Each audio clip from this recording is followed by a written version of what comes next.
تجھ سے بولوں گی نہیں، اللہ اللہ لیکن اگر بیٹے کو ذرا سی تکلیف ہو جائے تو بیوی کے آنسو بعد میں نکلتے ہیں، ماں کے آنسو پہلے نکلتے ہیں۔ جی سچی بات کہاں سے لاؤ گے ماں باپ جیسی نعمت؟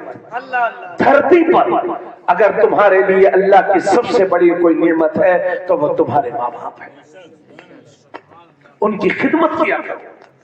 مولانا ابوالکلام کلام صاحب، میں اتراکھنڈ میں ایک جگہ تقریر کر رہا تھا، یہی بات میں بتا رہا تھا، تو ایک 80 سال کے بزرگ تقریر کے بعد مجھ سے ملتے ہیں، باشارہ داڑھی تھی لمبی اور نیک آدمی، کہنے لگے آپ نے یہ نہیں بتایا کہ ماں باپ کی بددعا بھی قبول ہوتی ہے؟ میں نے کہا دادا میں نے بتایا تھا، آپ نے سنا نہیں؟ تو بولے ہاں یہ میرے ساتھ ہوا ہے۔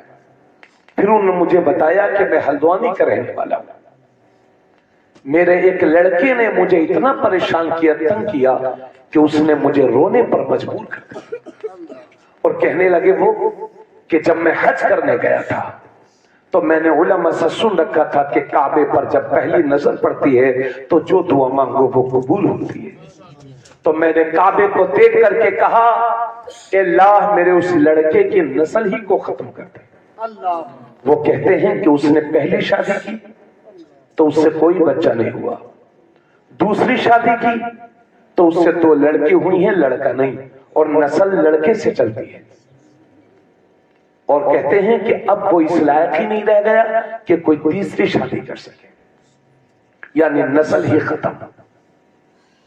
میں کہہ تو کچھ نہ سکا، مگر میرے ذہن میں بعد میں آیا کہ دادا کعبہ دیکھ کر کے آپ کو بددعا ہی یاد آئی تھی، اللہ جس زبان سے اپنی اولاد کے لیے بددعا کی تھی اسی زبان سے اپنی اولاد کے لیے دعا کرتے تھے تو تمہارا بھی بھلا ہو جاتا، تمہارے بچے کا بھی بھلا ہو جاتا۔ جی بے شک اللہ اللہ اس لیے لوگوں اپنے ماں باپ کو اس قدر نہ ستاؤ کہ وہ تمہارے لیے بددعا کرنے پر مجبور ہو جائے۔ اللہ اللہ قدر کرو ان کی، عزت کرو ان کی جب وہ زندہ ہیں۔ اور آقا کریم صلی اللہ علیہ وسلم فرماتے ہیں، آقا فرماتے ہیں جو آدمی روزانہ اپنے ماں باپ کے لیے دعا کرتا ہے تو اللہ اس کے رزق میں برکتیں عطا فرماتا ہے، سبحان اللہ سبحان اور جو روزانہ اپنے ماں باپ کے لیے دعا کرنا چھوڑ دیتا ہے تو اللہ اس کے رزق میں تنگی عطا فرماتا ہے۔ اللہ اللہ جو روزانہ اپنے ماں باپ کے لیے دعا کرتا ہے اللہ اس کی روزی میں برکت عطا فرماتا ہے۔ اگر مالدار ہونا چاہتے ہو تو اپنے ماں باپ کے لیے دعا کیا کرو، اگر وہ زندہ ہے تو ان کی لمبی عمر کی دعا کرو، بس آخری بات، اگر وہ زندہ ہے تو ان کی لمبی عمر کے لیے دعا کرو، اور اگر وہ دنیا سے چلے گئے تو ان کی بخشش اور مغفرت کی دعا کرو۔ روزانہ دعا کیا کرو اپنے ماں باپ کے لیے۔ ہمارے قاری مبارک صاحب، آپ کے والد محترم ابھی چند دن پہلے 16 جنوری کو انتقال فرما گئے۔ ماشاءاللہ ہمارے قاری صاحب زندگی کی جوانی سے ہی قرآن کریم کی تعلیم دے رہے ہیں۔ مجھے امید ہے کہ اللہ خدمت قرآن کے صدقے میں ان کے والدین کے، ان کے والد صاحب کے درجات کو بلند فرمائے گا۔ تو دوستو عمل ایسے کرو کہ ہمارے ماں باپ بھی خوش ہوں اور دنیا سے چلے جائیں تو ان کے درجات میں اضافہ ہو۔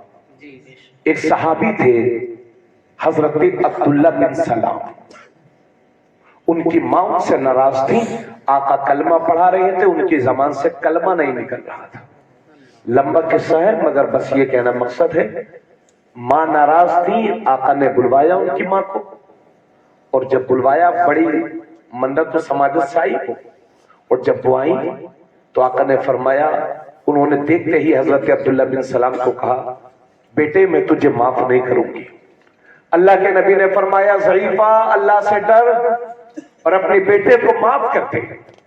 تو وہ ضعیفہ کہتی ہیں یا رسول اللہ میں اسے کیسے معاف کر دوں، اس نے اپنی بیوی کی خاطر مجھے گھر سے نکالا تھا، اپنی بیوی کو مجھ پر ترجیح دی تھی، اور اپنی بیوی کی وجہ سے میرے خرچ میں میرے لیے پریشانیاں کھڑی کی تھی۔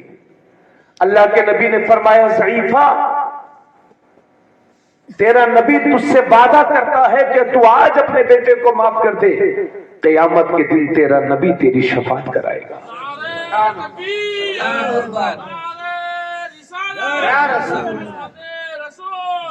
جب انہیں یہ مژدہ ملا تو انہوں نے کہا یا رسول اللہ میں آپ سب کو گواہ بنا کر کہتی ہوں میں نے اپنے بیٹے کو معاف کیا۔ وہ صحابی تھے میاں حضرت عبداللہ بن سلام، اور جب معاف کیا نبی نے کلمہ پڑھایا تو پھر زبان سے کلمہ نکلا۔ ان کا انتقال ہوا، نماز جنازہ ہو گئی۔ نماز جنازہ سے فارغ ہونے کے بعد تدفین و تجہیز کے بعد اللہ کے نبی صلی اللہ علیہ وسلم نے صحابہ سے فرمایا میرے صحابہ اپنی ماؤں کے ساتھ اچھا سلوک کیا کرو، اس لیے کہ ماں اگر ناراض ہے تو ڈر اس بات کا ہے کہ آخری وقت میں کلمہ شریف بھی نصیب نہ ہو سکے۔ آقا نے فرمایا تھا ماں اگر ناراض ہے تو آخری وقت میں کلمہ بھی نصیب نہ ہو، اس لیے تو روٹیوں کی خاطر اپنے ماں باپ کو تنگ نہ کرو۔ ہمیں حالات بہت سارے معلوم ہیں، سمجھے؟ لوگ ایک ماں باپ مل کر کے 10 بچے پالتے ہیں، جب یہ 5 بچوں کی شادی ہو گئی تو میاں بوڑھے ماں باپ کو سردی کے عالم میں وہاں بھیجتے ہیں جہاں جانور بندے ہوتے ہیں۔ قدر کرو اپنے ماں باپ کی، اس لیے کہ ان کی زبان سے جو دعا نکلتی ہے وہ لوگوں کے مقدر کو سنوار دیا کرتی ہے۔